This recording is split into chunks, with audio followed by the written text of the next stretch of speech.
Well, that was a nice break. Mm-hmm. Oh, wait, it's rolling now? Yeah. Was it rolling when you were doing the countdown? No. Oh, okay. It's rolling now. Well, that was a nice break. I mean... Yeah. It's a nice little break. We're back. We got to bring something new to the table. Exactly. And we're back with our next preview show of NXT... Review. You said preview. I said review. You said preview. Pre-review. Excuse me. Pre of our review. Yeah, our review show of NXT Takeover Unstoppable, which was on the WWE Network. 50 cal Magnum banana shoes. Listen, this show was definitely worth the 2 hours. I enjoyed it. No. I'm going to stop you right there. This show was better than what the main roster puts out, which is completely sad. The supplementary product... I got to give you a fist pound on that, brother. It puts out a better product than the main show. And they get a better crowd reaction. Yeah. Like, the crowd would not stop chanting. Like, they were that crazy. Yeah, I mean, NXT is held from Full Sail University in Orlando, Florida, in the NXT arena. I mean, like he said, the main roster, NXT. Take your pick.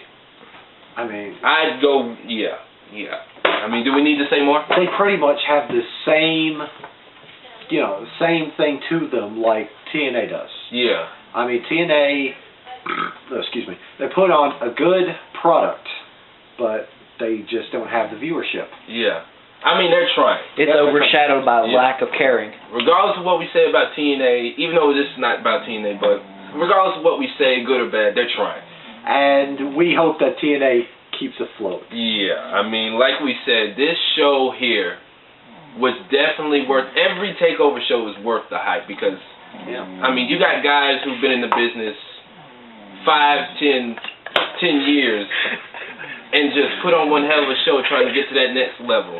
If you hear random noises in the background, that's either Josh laughing until he squeaks or Malcolm is sound asleep. Listen, mainstream... We apologize for the noise. Mainstream is over there asleep, so He's hit hard with the itis. And for all of you non-country folk who don't know what itis is, basically itis is where you get sleepy from eating a lot. But anyway, let's talk about this show. I mean, it's nothing negative we can say about the show. I think the one negative we can say is Tommy being advertised and being put out there. Yeah, he has a real life injury. Rotator cuff. It's gonna. Ooh, that's one of the worst. Yeah. Oh, excuse me. That's one of the worst kind of arm injuries you can have. Yeah, it's gonna put him out for about 8 months. And he was initially supposed to wrestle in the NXT shows over. Wait, was it NXT or WWE shows? What you talking about? Over in Japan. Yeah, they got a Japan tour coming out. Well, who is it? WWE or NXT? WWE. Okay. Well, NXT is probably gonna be included in that, but the main roster is advertised for a Japan showing. And Hideo was supposed to fight Chris Jericho. Since his injury, he's been replaced by none other than Finn Balor. Who is awesome. Who is fantastic. I mean, that body art, oh my God, man. Yeah, and that entrance, we'll talk about him in a minute, but let's talk about this. Finn Balor versus Chris Jericho. I definitely want to see that. I wish I could see that. Oh my God, awesome. That's got to be like really amazing. But let's talk about the show. They had a dark match. Apparently no time, no break. The Vaudevillains, Aiden English and Simon Gotch took on Scott Dawson and Dash Wilder. The Vaudevillains won, so there's too much. Yeah, we would go into further detail, but we have no clue who these guys are. Yeah. Me and Rod just started watching. Yeah, so bear with us. We just started watching NXT. But the Vaudevillains? That's the name of the team, the Vaudevillains, yes. Well, that sounds a lot better than the Ass Tension. Or the Escapades. Or the Matadors. Yeah, but anyway. Or the New Day. Sucks. But anyway, let's actually talk about the matches that were actually noticeable, that were actually worth talking about. The number 1 contenders match, which is originally supposed to be a triple threat match. Finn Balor taking on Tyler Breeze, taking on Hideo Itami. Now, Hideo, as we said earlier, he's out with an injury. He's going to be sidelined for about 6 to 8 months due to a rotator cuff. So it was just Finn Balor taking on Tyler Breeze. Now, I like the entrances. I like how they had the entrances. I didn't care too much for Tyler Breeze since, he was doing the whole runway with, women taking selfies. Yeah. At least he didn't have the selfie stick. Yeah. But Finn Balor's entrance. Yeah, that entrance, he does that for special shows like takeover shows. I think he did it one show for when they were in San Jose for WrestleMania weekend. Oh yeah. Oh, I mean that's like prime time. Yeah, I was listening to Jericho's podcast, and he said the paint. He said, Jericho asked him how long does it take for him to put it on. He said it takes at least 3 hours, and he has to have like a solution in order for it to come off, because it doesn't really come off. Oh, so it's like tattoos. Yeah. I don't know. I like that body art he had on his back.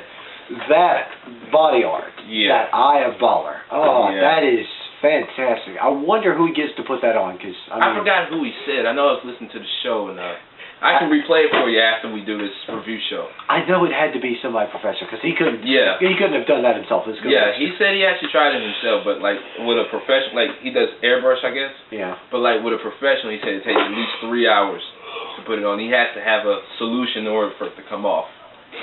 I don't know, between him and Jeff Hardy, I don't know who has the better face paint. Yeah, but even when he was overseas, when he used his other name, he wore that for like special events. Oh, when he was DeVitt? Yeah, Prince DeVitt. Okay, yeah. But anyway, this match was definitely, I was surprised they put this on for the first match. This was definitely a great match. It was. I mean, again, this was my first NXT showing. Yeah. And to see this match just blew your mind. Yeah. I mean, Tyler Breeze, he came out there, hit him with he has the super kick, he calls it the beauty shot. The beauty shot. I would have called it the collagen injection. I would have called it the mug shot. He has another move, I forgot what he calls it, but I know the super kick he does, he calls it the beauty shot. Yeah. But evidently that didn't work. He threw a little tantrum because he didn't get the 3, but then Finn Balor came out there, hit him with the double foot stomp off the top rope. 1, 2, 3. Finn Balor is your new #1 contender. Hit him with that Warrior's Way? Yeah, the Warrior's Way. Way. He hit him with the Warrior's Way on the outside. Like, Tyler Breeze was like doubled over on the outside, and he's like stomped on his back. Yeah. But then he hit him in the stomach in the ring for the 1, 2, 3, and Finn Balor won. I like how they took it to the outside. Like, Balor hid, waited for his moment, and hit Tyler Breeze with a sidearm, stiff arm. Yeah, and then he jumped from the NXT prop. Yeah, the dive though. Yeah, but it was, like we said, it was a really good match. Finn Balor won. The fans were digging it. The fans were definitely digging. They were digging the whole show. Oh yeah. But the match lasted 11 minutes 30 seconds, and I automatically gave it a 4 out of 5. Oof. 4 out of 5. It's really good. The next match was an NXT Women's Tag Team match. Well, they're NXT Divas, but they're not divas. They're actually women wrestlers. Yeah. Bayley taking on Charlotte, a.k.a. Ric Flair 2.0. Woo! They took on Dana Brooke and Emma. Now, Emma and Dana Brooke, they got this little evil side, especially Emma. Evil. That sounds so stupid in a wrestling show. Yeah. What did you say, evil? He said evil, yeah. Yeah. It sounds stupid. They got this... so does Evil Lisa's name as a wrestler, but she kicks ass. That's She's a her bad ring bitch. name. That is one bad bitch. That is just... Yes. You hear the term good guy, bad guy, heel, face. Then when you say evil side, it sounds... And women, we don't mean that in a disrespectful way. We mean that in an awesome way. I'm just going to say that... As in could kick most men's asses. Yeah, exactly. If you a bad bitch, you know you can whoop some ass. Yeah. I mean, I'm just going to say they had a mean streak. So that's what I meant to say. They got Emma and Dana Brooke, newcomer to the NXT roster. They got this mean streak. I don't know. I like Emma having a mean streak. It's a lot better than her stupid dancing bit where she's just don't even get me started. Again, she looks like that kid from Charlie Brown who's dancing around because he doesn't know what the fuck he's doing. Yeah. You mean that kid who's doing like the head turn and the tippy toe dance? Yeah, like this. Yeah, like what am I doing here? I don't even know what that kid's doing. I don't even know.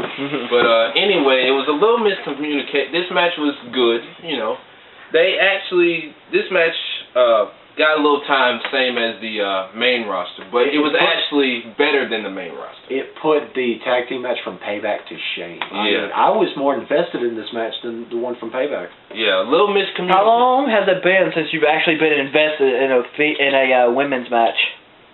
Forever. I think the last one was Paige versus AJ for the title because they went out for blood. Yeah.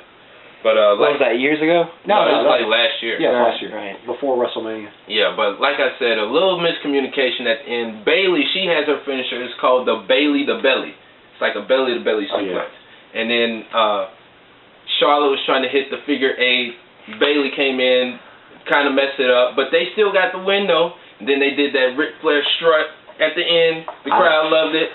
That figure 8 though, that is nasty. Yeah, it's like it's a back bridge figure 4. Yeah. Just she puts more torque on it because she back moves. Yeah. Well, she has an athletic background. What? Gee, you think? Well, she's certainly not no 70-year-old man. Nope. True. But anyway, Rick's 70 something, right? 70 or 80. He's close to 70. Right. Woo! But anyway, Bayley and about wooed out, ain't he? Bayley and Charlotte got the win. This match lasted 6 minutes 51 seconds. I gave it a 3. Yeah, very agreeable. The next match is Baron Corbin taking on Rhino. And I gotta say, Baron Corbin, that dude is a tall ass drink of water. I mean, yeah, it's like Baron Corbin, Rhino. Like, really? Like I made the joke in the match. They were saying they go nose to nose. I was sitting there, I was like, in Rhino's case, it's more like nose to sternum. Yeah. I mean, this match was decent. The crowd was somewhat into it. I mean, they were mostly on Rhino. I mean, you heard ECW chant. Yeah. Rhino at one point hit him with the spine buster. Then he tried to go for the gore. And he got like clothesline. Yeah, and Baron Corbin hit him with the end of days. Yeah. And Baron Corbin got the win. Like I said, it was an okay match. 7 minutes 15 seconds. I gave it a 2.5. Yeah. I mean, it was a decent match. It was the only downside of the whole show. The next match is for the NXT Tag Team Championship. Blake and Murphy taking on, you know what, I actually like this tag team, Enzo and Cassidy. The bada boom, the two realest dudes in the room. How you doing? How am I doing? Agitated. How am I doing? Hard time understanding what you're saying. I mean, those guys are so Italian, it pains me. I mean, I don't have anything against Italians, but no, those douchebags from Jersey, I have a problem with. And then they were basically rhyming every time, I think Enzo said something. And then Cassidy, he's another tall MFer. I didn't expect him to be that tall. I was like... It's the same way with Rhino and Corbin. Cassidy, Enzo. And then the way they spell soft, saying how their opponents are S-A-W-F-T, soft. I thought they spelled it S-W-A-F-T. No, S-A-W-F. Well, they obviously need to go back to kindergarten because they don't know how to spell soft. Well, they didn't come from America, did they? They're American, but they're playing bit Italian. Now they're playing Guidos, from Jersey. Oh. Yeah. But anyway. It's a Jersey thing. They had it's a Jersey thing? It is. Jersey. They had Carmella out there, and Blake and Murphy, they remind me of a certain tag team. They remind me of Arn Anderson and Tully Blanchard from the 80s. Oh, yeah. They definitely remind me of those two. The only thing I hate about them is when they came out with the pigtails. Really? They barely got any hair, and they came out with pigtails. You mean like Kofi does? Well, at least Kofi has like dreads. And and at least they're long. No, like they're dreads, but then they're like pigtailed up there. Yeah. Yeah. I'm just like, dude, the fuck? Yeah, but no, like I don't think Arn and Tully were as cartoonish. Well, yeah, they actually wrestled. Yeah, like Blake and Murphy, they were cartoonish once Big Cass got in there. Yeah. But apparently they had some help thanks to Alexa Bliss. She attacked Carmella, and Blake and Murphy are still your NXT Tag Team Champions. This match lasted 8 minutes 50 seconds, and I gave it a 3. Yeah, it was an okay match. Yeah, it was an okay match. It wasn't bad. It wasn't great. It wasn't necessarily great. Yeah, it could have been better. Yeah, it was okay. The next match, this match, definitely in the running for match of the night. Definitely. The NXT Women's Championship. This match definitely had wrestlers. It wasn't even like they were divas. They were women wrestlers actually in the ring wrestling. Sasha Banks coming in as champion taking on Becky Lynch. Your thoughts, bro? I gotta say, this match had more heart than just about anything WWE puts out. I mean... Especially on the main roster. Yeah. I mean, jeez. They were going at it. They were after blood. They were... Just imagine trying to break each other's arms. Yeah, just imagine when they get called up to the main roster. Oh yeah. They ought to put on that same. That Divas division is gonna get a new one. The Divas division. Like they're getting hit by Rhino. Yep. The Divas division needs to definitely. I was thinking rip you a new one, but. Yeah. Oh, you were thinking Rhino from Electric Link. I was thinking Rhino, the superstar. He was gored. He was doing it. No, gourd. Oh, but anyway. Booker T's goated. He's always goated. Yeah. Daniel Bryan is goated. Yeah. But anyway, this match definitely put on better than what the main roster. Definitely better than the Divas. When they get called up to the main roster, they are going to go at it. Recreate this match all over again. Yeah, I mean, it definitely, the Divas division needs an indefinite improvement from these two. Sasha Banks, like you said, she went out there for blood. Becky Lynch went out there for blood.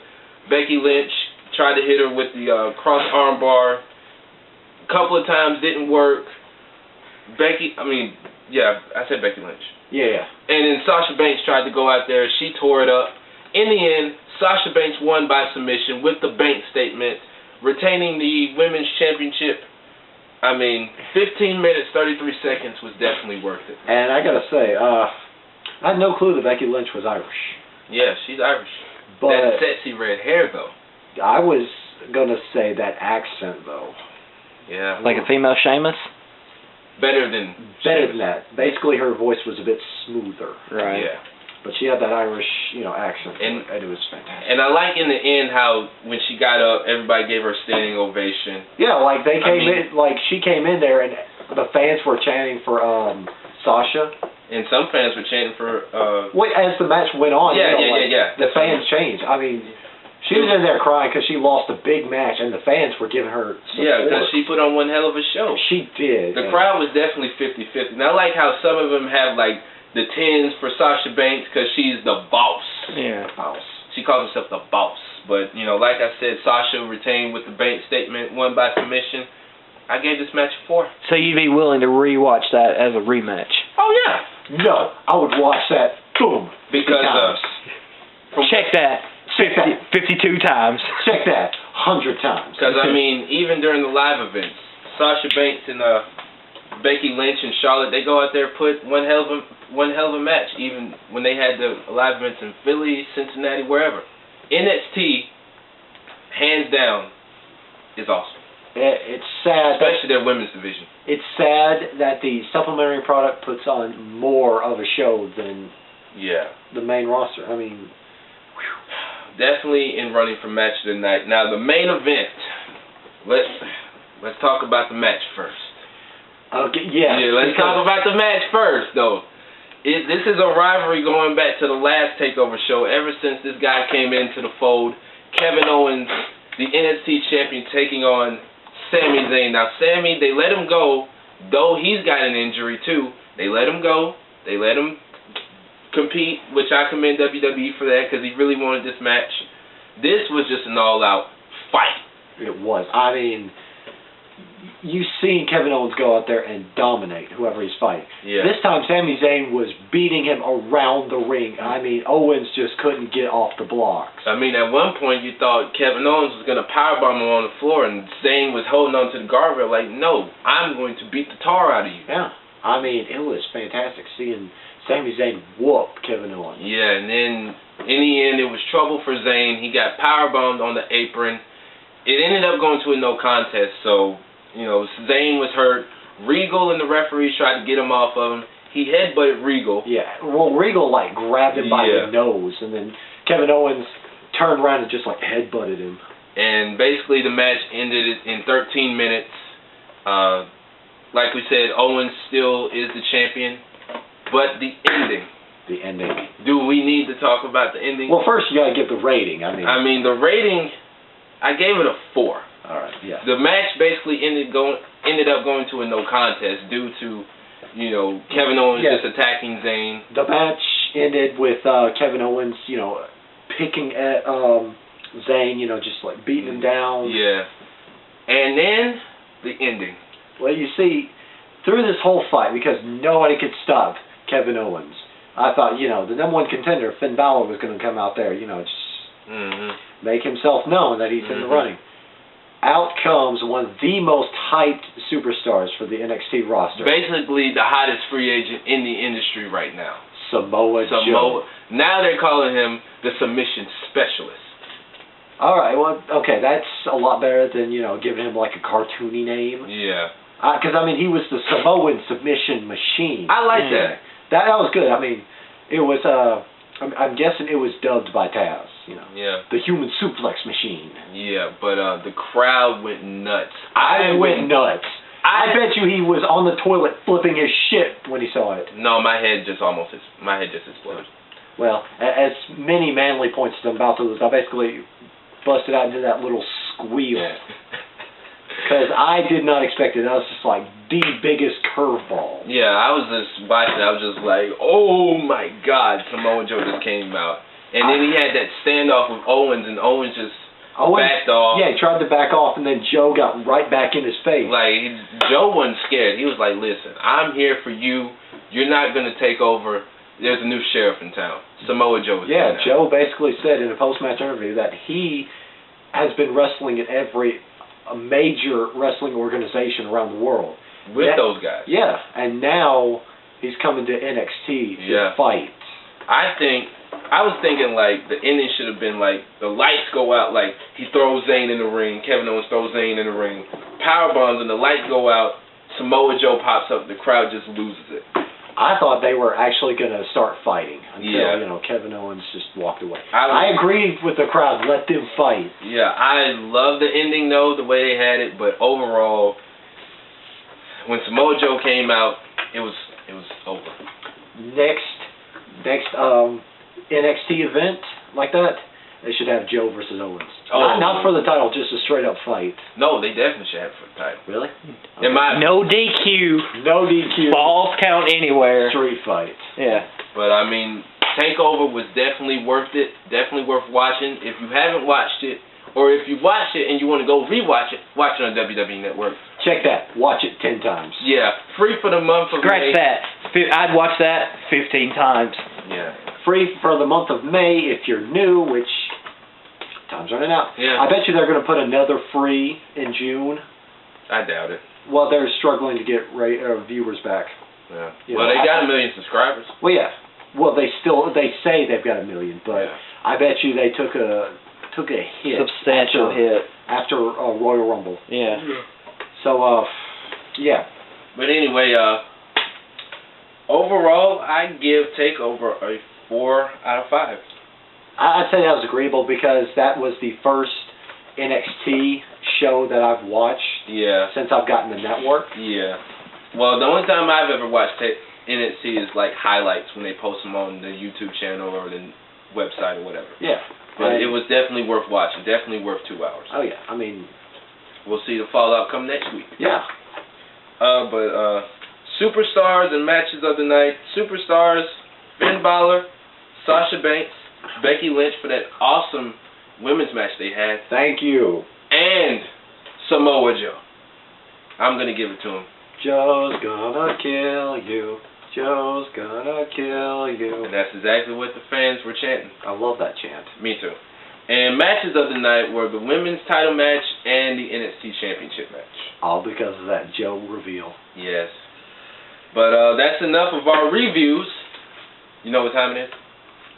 It's party time. It's party time. No, it's plug time. Plug party. Plug it.